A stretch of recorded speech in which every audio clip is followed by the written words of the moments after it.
தொப்பி வியாபாரியும் குரங்கும்.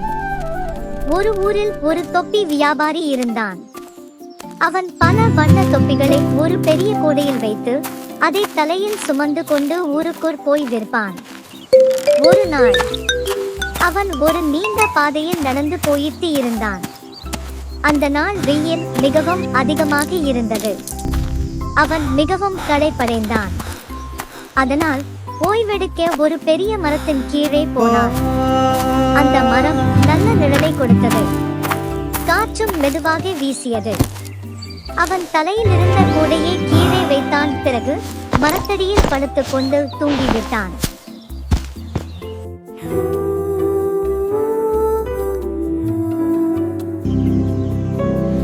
அந்த மரத்தில் சில சுட்டி குரங்குகள் இருந்தன. அவை கீழே தூங்கிக் கொண்டிருந்த வியாபாரியையும் அவன் வைத்திருந்த வண்ணமயமான தொப்பிகளையும் பார்த்தன.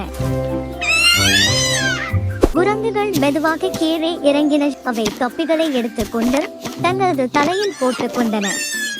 அவை மகிழ்ச்சியாக விளையாடின. பிறகு மீண்டும் மரத்தின் மேலே ஏறின.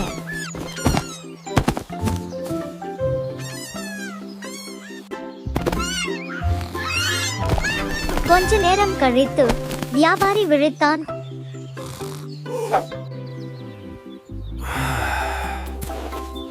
அவன் கூடையில் தொப்பிகள் இல்லாததை பார்த்தான்.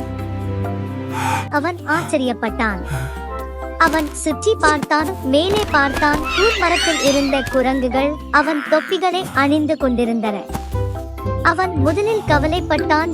ஆனால் உடனே அமைதியாக யோசித்தான். குரங்குகள் அவன் செய்யும் செயல்களை திரும்ப செய்கின்றன என்று அவன் புரிந்து கொண்டான். அவன் தன் தலையை தொட்டான். குரங்குகளும் அதையே செய்தன. அவன் தலையை சொரிந்தான். குரங்குகளும் அதையே செய்தன. இதை கண்டு அவனுக்கு ஒரு நல்ல யோசனை வந்தது. அவன் தலையில் இருந்த தொப்பியை எடுத்து தரையில் எறிந்தான். அதை பார்த்த குரங்குகள் அவனைப் போலவே தங்களது தலையில் வைத்திருந்த தொப்பிகளையும் கீழே எறிந்தன. உடனே அந்த வியாபாரி விரைவாக எல்லா தொப்பிகளையும் எடுத்து கூடையில் போட்டான். பிறகு அவன் கூடையை தலையில் வைத்து மகிழ்ச்சியாக தனது வழியில் சென்றான். நண்பர்களே, இந்த கதை நமக்கு என்ன சொல்லுதுன்னா, அறிவுடன் யோசித்தால் எந்த பிரச்சனையையும் எளிதாக தீர்க்கலாம்.